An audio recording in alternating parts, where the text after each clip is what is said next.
Hello, everyone, and welcome to episode 3 of season 1 of the Modern Sales Pros and Salesforce Lightning Talks. For those of you who haven't attended one of these yet, these sessions are a little bit different. They're a half hour. They're with an amazing practitioner from the Modern Sales Pros community. And we're diving deep into topics all related to revenue operations, how we got here, what the role of data is. Today, we're talking about when and how to hire. During each one of these conversations, we have some light slideware we're going to go through. There's no death by PowerPoint, I promise. Just a couple thought starters to get Jordan and our audience going here today. But what's going to be super, super helpful for these is if you have questions, right? Today, we're talking about hiring for RevOps. This is a really complex challenge that I don't think, and Jordan will correct me if I'm wrong, I don't think anybody's nailed this yet. But please do bring your questions, and we're going to do our best to get through as many of those as we can. And as I said, it's just a half hour, so time is going to fly by. But as I mentioned at the outset, today's session is hosted by the team at Modern Sales Pros. For those of you who don't know, or maybe haven't been to an MSP event before, we like to keep things really interactive, and we like to create experiences for our attendees and community members to answer questions they'd otherwise struggle to solve on their own, and see around corners that they may not know are coming up, or answer really gnarly challenges with an expert like what we're doing here today. For those of you who are interested, Jordan's at Ring DNA. Ring DNA is also an amazing sponsor of next month's Revenue Excellence Summit. So imagine instead of one half-hour session, we've got, I think, 12 different sessions of all different shapes and sizes, really exploring our concept of the evolution of go-to-market. So focusing more on being customer in as opposed to function out. There's going to be some great speakers and some great sessions. And we just announced actually Todd Capone, author of The Transparency Sale, is going to be keynoting our session, which if you haven't had a chance to see Todd speak, he is a sales historian. He was quoting sales books from the 1890s when we were prepping with him. So you're going to get a history lesson about sales and go-to-market, and some really in-depth exploration of pretty exciting topics.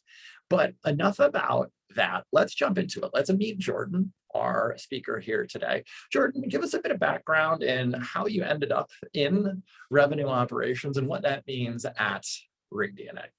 Yeah. So I'm currently the head of revenue operations at Ring DNA. Super excited to be here today, by the way. I love Richard always refers to me as an expert. I think he's the only one calling me that in the world right now, but I appreciate the vote of confidence. You're not supposed to say that at the beginning. Yeah. Well, I just want to caveat. I don't think anybody's truly an expert in this yet, right? We are creating the space that we are in right now. So, but that being said, yeah. So my background is mostly in tech in the last 10 years or so, working as a VP of sales, as well as running customer success operations teams, managing marketing teams as well.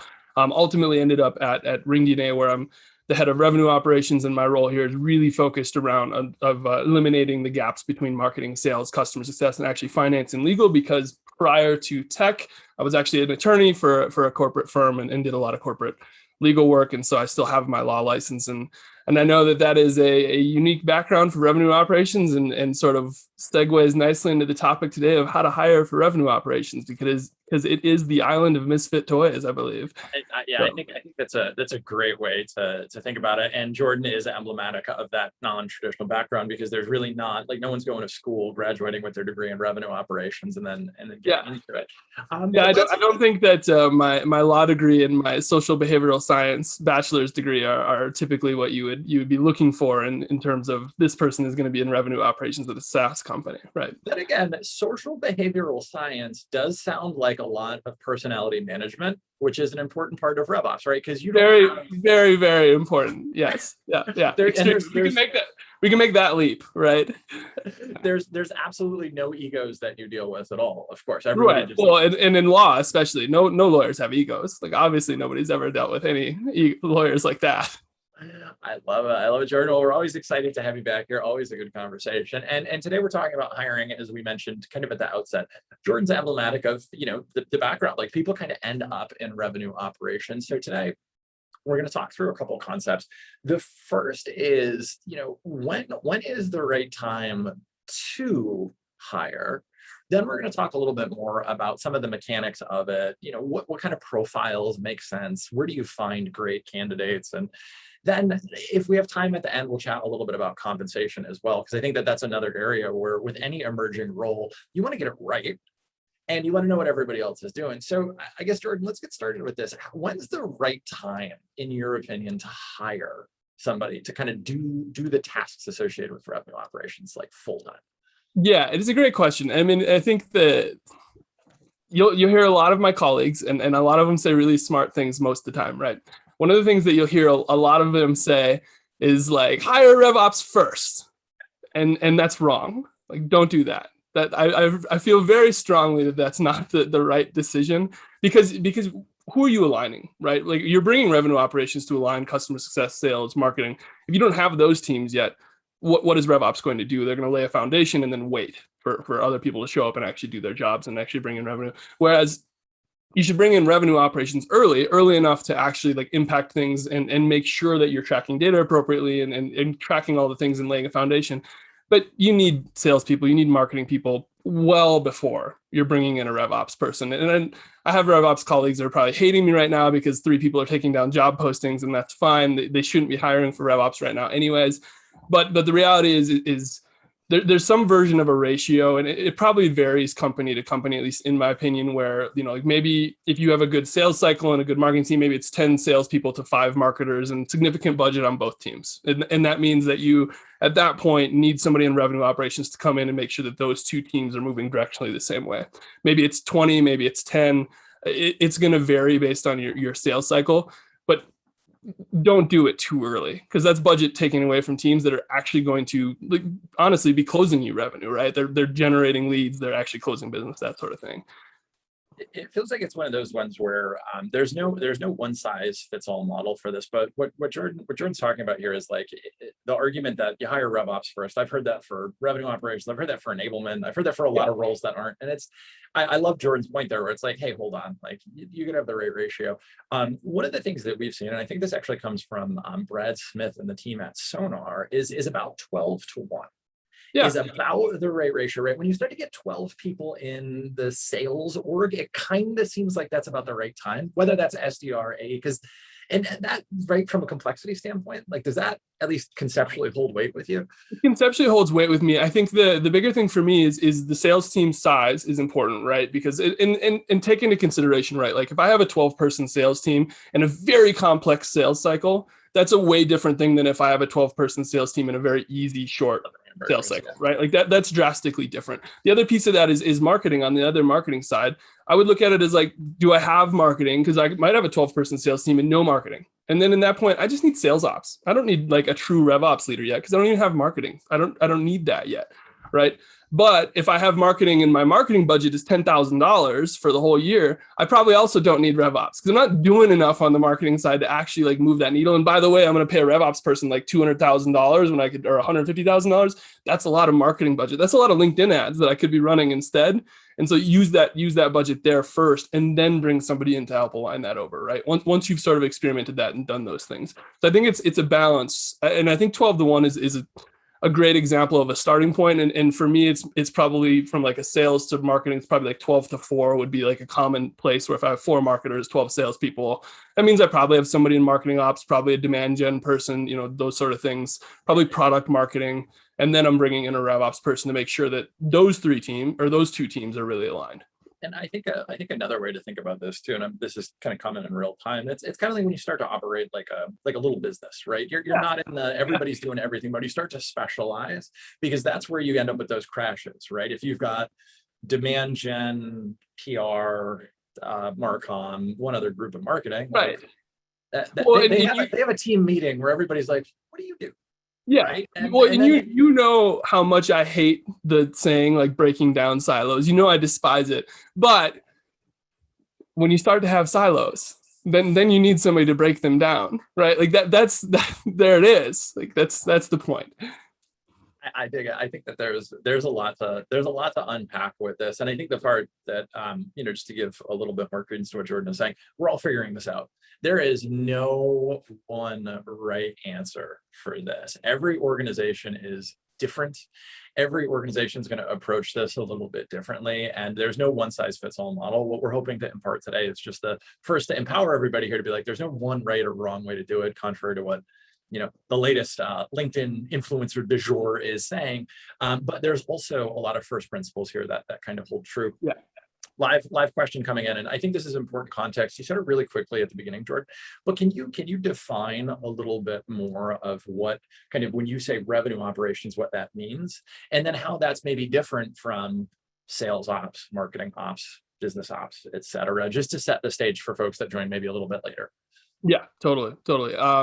So if you go look at, we're talking about hiring, so I'll use like job postings as an example. There's a vast difference, right? Like I can go look up revenue operations. Some will be billing specialists, some will be deal desk people, some of them will be just sales ops people. When I talk about revenue operations, I'm thinking it more of the broadly overarching umbrella. So it includes some things like marketing operations, sales operations, customer success, and finance. But it's sort of overseeing the entire operational entire operational arm of your go-to-market function. So every team that's focused on generating revenue in any way, shape, or form, it's overseeing the operations for all those teams. And rather than having like siloed marketing operations, siloed sales operations, siloed CS operations, and then a billing specialist, those people are rolling into one team, so we can make sure that all the operations happening across that umbrella are aligning to each other so that we have a seamless buying experience.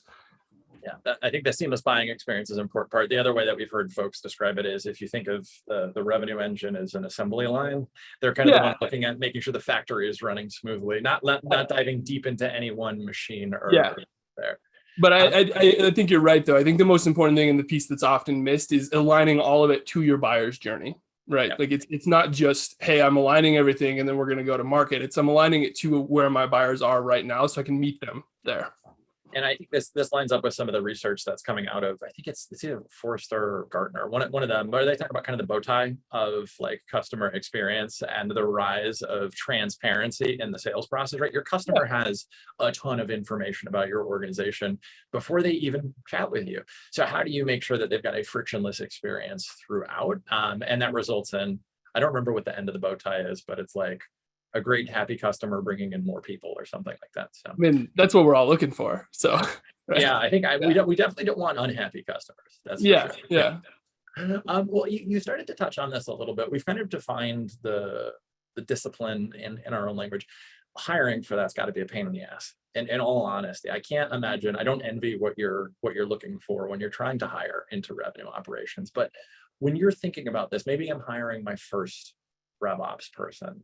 What's a profile? What's a set of things that you look for as part of that process that we can impart on the audience here today? Yeah. Again, I feel like I probably contradict more of my colleagues than I should. And there's probably some of them on here that are going to message me afterwards and say, what the hell were you talking about today? But I'm sorry.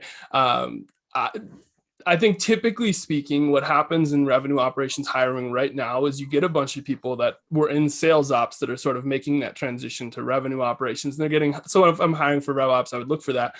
I wouldn't actually. Like sales ops is a nice background to have, but there's a lot of sales ops people that only have sales ops experience. They haven't worked with marketing, they haven't worked with customer success. They don't understand those roles in a way. And what happens is they might come in and join a company and say, we really want to do revenue operations, which is the entire go-to-market arm, but that person comes in and they're really only comfortable with sales ops and they're not able to make that transition. So what I'm looking for when I'm hiring or if I'm referring or working with people who want to be in revenue operations, I actually want to see somebody that has some marketing experience, because sales ops is kind of a dime a dozen to find right now, but marketing experience is pretty hard to find. That would be like sort of my number one like resume piece to look for. Is great. You've got Salesforce, you've got sales ops. I see all that, but have you ever managed a demand gen team? Have you worked in demand gen? Do you understand the metrics that they're accountable to? Do you understand what that job is like and sort of how that works?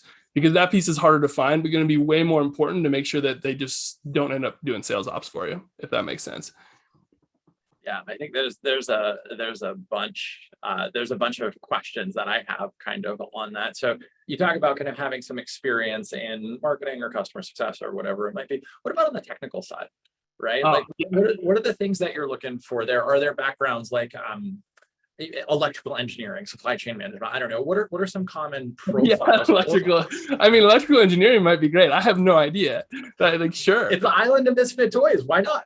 Right, right. Well, I mean, but to your point, technical savvy is hugely important because this person typically oversees almost your entire tech stack from marketing, sales, customer. I mean, that's a lot of technology when you really start to It's break it down, really especially when important. oh my God, like, I mean, you're talking 20, 30 tools, like tech platforms. And this person feels, yeah, like, well, if you're using RingDNA, you don't have all the other, fluff because we're one platform, but it's subtle pitch. But if you're managing 30 tools, you don't have time to like study and learn all these tools. You need to be able to click into something. I need to be able to open up Lean Data and just start doing it, right? Like I need to run before anything can happen. And that's true of pretty much all of revenue operations. This person needs to be able to click into a tool and be like, great, I pretty much get it. Like give me a 30-minute training and I'm off to the races. And that is a technical aptitude that, by the way, they don't teach you in law school. So don't think that lawyers are typically your go-to or MBAs for that matter. I love MBAs. They're great. I love them, whatever. But I don't think that they're teaching you like technical aptitude, which is a very important thing. So it might be people with like product management experience or some level of like software engineering or some basic experience in those things that have that level of technical aptitude. I think that's super important. Yeah. It feels like, it definitely feels like there's, I don't want to say overlap, but there's similarities in the skill set on like, more of a customer facing product manager, maybe not the one that's deep in the infrastructure, a little bit of maybe like that sales engineering or solution consulting, a little bit of, and a little bit of RevOps where you're going to be technical, but you also have to understand business value, which means like I'm saying this just to elaborate on Jordan's point here, where it's really hard to find the right people for that. And they're not rolling off an assembly line at, Harvard Business School or whatever. Well, like Richard, your background is sales engineering. I mean, you'd be a great RevOps manager. You've got personality, you've got leadership, you understand the business needs, and you've got the technical aptitude and the context switching required in the role, right? And context switching would be the other super, super important thing because you need to be able to switch from marketing to customer success to sales to finance to legal to just all day, every day. And I don't know if everybody here works in tech or somewhere that's rapid pace, I'm assuming, and it is exhausting. It is an exhausting muscle to develop, and it's very important for the role. It's something too, it can't be understated, as even at modern sales, as we're starting to improve our infrastructure, we've got folks working on, operational projects, and it takes time to get yourself internally consistent. And then that interruption, that may cost you an hour or two worth of your focus time there. Yeah, when you get flowing, you need to be able to. Pretty constantly in RevOps, you're working on a project, and you get an urgent request from somebody that's got a C in their title. So you're dropping everything to do that, and then you go back to that project, and you can't lose an hour. You just can't afford that amount of switching. So you need to be able to switch back and forth without having that essentially lost, wasted time while you're context switching. So we've identified an important characteristic here for RevOps candidates to have this ability to manage context switches or manage a whole ton of projects. And how do you actually test for that when you're interviewing? My interviews are really weird, and so shocking that your interviews are weird. I can see that's everybody's probably very surprised because I'm so on pace all the time and just responding to exactly what I've been asked and just totally bland.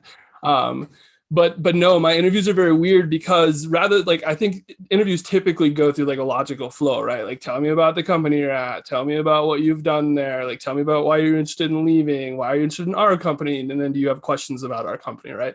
That's a pretty logical flow. I have no logic to my flow. Throw it out the window entirely. So you might start with like, yeah, tell me about the company you're at. Like, cool, what do you do on Saturday nights for fun? Like, that's awesome. All right, teach me about robotics. And then like, do you invest in it? Like, just go across the board, ask random questions that are important to your job, but in no logical order, because in that way you'll get to see like, is this person entirely flustered by the fact that there's no order to this whatsoever, that it's just chaos? Like make your interview chaos, like organized chaos a bit, right? Because at its core, RevOps is organized chaos. Like that is sort of the idea.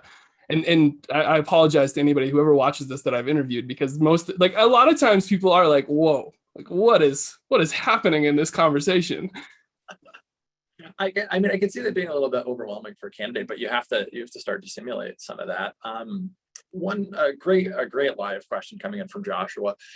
We're talking about new hires and we're talking about hiring. What are some of the first priorities that you would recommend that a new first RevOps hire? I'm freshly minted. I made it through the crazy interview process. What the hell do I do now? Yeah, I guess it depends on where your company is, but say they've just hired you, you're the first RevOps person. They're like, hey, come in here and build out RevOps for us. And you're like, awesome, I'm ready for this. So ready. Got my sales engineering background and my MBA. I'm good to go. And so the two foundational things, and neither one of these is sexy or fun. So I apologize because it's not exciting. The two things that I would do at any company that I started at that wanted to do revenue operations, the first thing, data layer. I need a uniform system of data. Like absolutely, I need everybody at my company, whether it's sales, marketing, customer success, finance, legal, product, engineering, everybody needs to know that if I go to Salesforce, that is my system of truth. That's where everything is stored. That's where everything's going to be. It doesn't have to be Salesforce. It can be whatever. We use Salesforce. I love Salesforce, but everybody needs to know that we have a uniform data layer. And on top of that, we all need to agree to the same definitions. Because even if we have uniform data, if I think a sales qualified opportunity is something different than the marketing team thinks is sales qualified opportunity, then we're interpreting that data differently. And therefore, we're coming away with different conclusions and making different decisions based on different conclusions. And therefore, we're no longer aligned.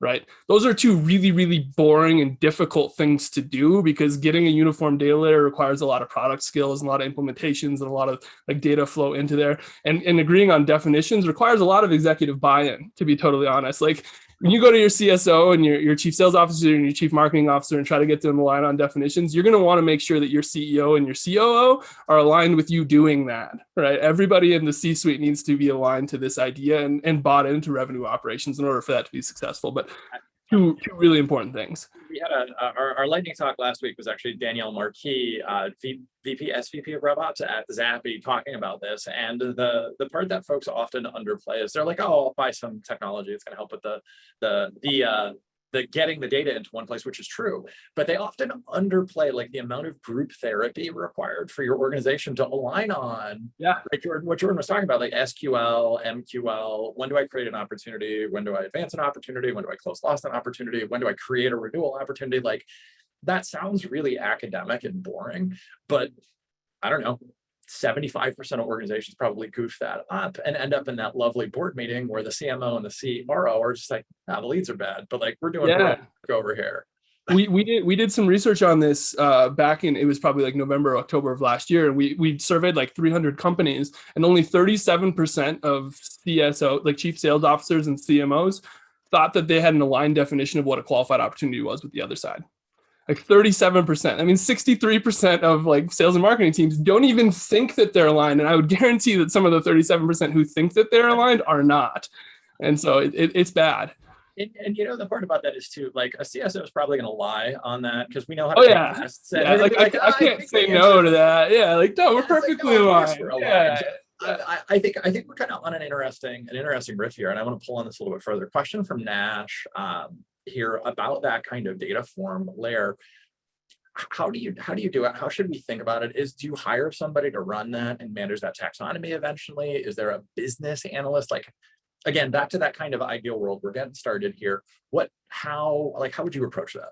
Yeah, ideal world, totally would want a business analyst. Like, I think for a long time, your RevOps leader or your sales ops person, like if you have, like I have a sales ops person and a marketing ops person on my team. I actually don't have a business analyst. The three of us sort of each wears the hat of a business analyst on occasion. And I think you can get away with that for quite a long time before you need to bring somebody in to actually sort of manage that layer. But I do think you will eventually hit that point where you need to manage that layer. And I think that's probably sooner than most companies. We probably hit it here, to be totally candid. We probably need one, but I haven't done that yet. But definitely somebody whose sole focus is to come in and make sure that we're keeping that, because as you continue to scale, that is a full-time job. It absolutely is. Teams are adding and removing products all the time. You're adding headcount to all the teams. You're going in different avenues. Maybe you're developing channel. You've got all these things that are changing the way that layer is going to work, and somebody's going to have to spend 40 hours a week doing it.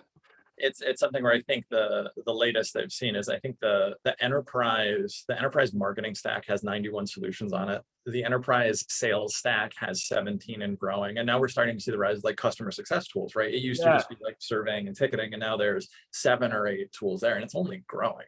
Well, think about like marketing, MarTech, right? Like MarTech, the saying that everybody wanted to say forever. Whatever. I'm just gonna like pretend I never said that. But marketing technologies in like 2010, there were 500 of them. Now there's 5,000, maybe 7,000, right? Sales tech was where marketing tech was 5 years ago. There was a few hundred. I mean, actually, probably more like 30 or 40. There's like Salesforce and a few big players. There's 1,050 sales tech platforms right now today. There's going to be 5,000 in 2025, which means that there are so many tools coming into your system right now that are over the next 5 years, you're going to be implementing new tools and putting new things in that are they're going to be important. They're going to help you be better, but somebody has to manage them. And that's back to Jordan, what you were saying, right? Like having an understanding of what the taxonomy looks like. And then the other thing I would say too, we had on Tiffany Bova a couple of weeks ago from Salesforce Innovation. And one of the things she says, like, hey, cool, all the data is going to be in the CRM. It's your job to do something with it, right? Like don't put data in there for data's sake. And this is just a good data hygiene principle, I guess. But like, if you're putting information in there, do something with it. Really challenge yourself to understand. Because put it in a usable way too. Super important. These are like people put things in like, oh yeah, well it's in Salesforce, but not usably. Someday we'll use that free text field. We have a 3,000 character free text field that we put that in the notes. Like, can't you use that? I mean, sure, I guess. Not really. Thanks. But like that's the sort of stuff that, yeah, you need a business analyst ultimately to come in and pay attention to those things and make sure that you're doing all that stuff right. And some of it is data best practices, and some of it's data hygiene, and some of it's alignment. But very, very important. It's foundational to everything else. I love that. I think we've talked about hiring RevOps and then hiring the data police as well. You got 2-for-1 hiring conversation here. One thing I did want to hit on right before, because we only got a couple minutes left. How should folks think about compensation, right? New role. It's kind of tricky to figure out, like, is it 50-50 base and variable? Is it all base? Like, what's the philosophy in your role? How RevOps should be compensated? Yeah, and I've actually had sort of all of the above, right? Like I've had roles that were pure base for sort of revenue operations. I've had roles that were 50-50 for revenue operations, and I've had roles that are sort of the 80-20 split. What I think is most appropriate for revenue operations is more in line with like an 80-20 split. I really like having a variable tied to revenue operations. And for what it's worth, I think the variable that should be tied to revenue operations is actually just overall company ARR. I think that's better than sales bookings or marketing bookings, because you're aligning them to the company goal, not to just one team specific goal. You're actually aligning them to the CEO, which is where they should be aligned. Not typically reporting. I don't care who they report to, but align them to ARR. And then the 80-20 split is nice because the revenue operations person isn't actually closing business. So I would 50-50 is pretty rough for RevOps if your salespeople are losing deals. Because they're not actually closing the deals. So it's hard to tie them that much to it. But the 20% revenue actually gives them the motivation to do some things that are going to help this work. And typically, I think like from a pay range standpoint, I would look for something around like fully ramped mid to senior enterprise AE as sort of your RevOps range. I think it's probably pretty similar overall structure to like sales engineering, to be honest. Yeah, and I think on that point too, a good benchmark we used to use, and again, it's like take it with a grain of salt, but kind of a similarly skilled product manager, about that same seniority is where the base would end up, and then if you layer a variable on top, it puts you into that kind of ramped high performing AE range. There's a thing there that's super important that I think people like typically think, oh, I'll hire like a junior RevOps or sales ops person and they can do it. The role has so much interaction with leadership. Like they really do. I mean, the role has to work with C-suite executives every day. And so it's actually worth spending the extra little bit of money and getting somebody that's a bit more senior and has that skill set, because they're going to be interacting with those people and they need buy-in at an executive level. And that's not something you do super well as a junior person, right? Well, it's kind of like back to what we're doing here, right? This role helps lay the foundation, and like if you're building your house on top of it, you probably don't want to skimp on that. Like there's other places to cut corners, not the thing that the house is built on. And if you're early on and you say you're a 20-person company and you have a 10-person sales team and a 4-person marketing team, and you're like, hey, I'm just going to hire a more junior person because we're lean and mean and we're 20 people, that's great. Give them the chance to develop into that role. And if they do, awesome. Then you've built somebody from the ground up. If they don't, they'll get a boss eventually, right? That's a great part about startups. You get a boss or you get a boss. Doesn't matter. Yeah. I love it. All right. Well, we're actually at time, Jordan. As unsurprisingly, that went by lightning fast. Real quick, any last thoughts on or tips? One tip for folks hiring, kind of getting RevOps hiring correct. No pressure. No pressure. Make sure you're interviewing from the opposite sides. That's the most important thing for me. So if you're hiring somebody and they have a great sales ops background and you're considering from RevOps, have somebody from marketing interview them. If you're hiring somebody from marketing background, considering from RevOps, have somebody from sales interview them. Make sure that they can speak the languages of all the teams and get that buy-in. Have somebody from the senior team do that. I love it. That was the lightning talk. We covered probably an hour worth of content in 30 minutes, sufficiently caffeinated. Jordan, thank you so much for joining us on our penultimate episode. And next week, we actually have our last episode of the season where we're talking about what the hell does world class look like? This is a new discipline. And we've got Jenna Guarta, the CEO of Go Nimbly, talking about what world class looks like, somebody who's influenced somewhere in the neighborhood of $6 billion worth of revenue through their organization, just obscene amounts of money. So she's going to bring great perspective here. But Jordan, I know you're super busy, man. Thank you so much for taking some time to share this great perspective, and look forward to doing it again real soon. Yeah, awesome. Good. Thanks for having me and good to hang out again. Yeah, likewise. Take it easy. Be well. Bye.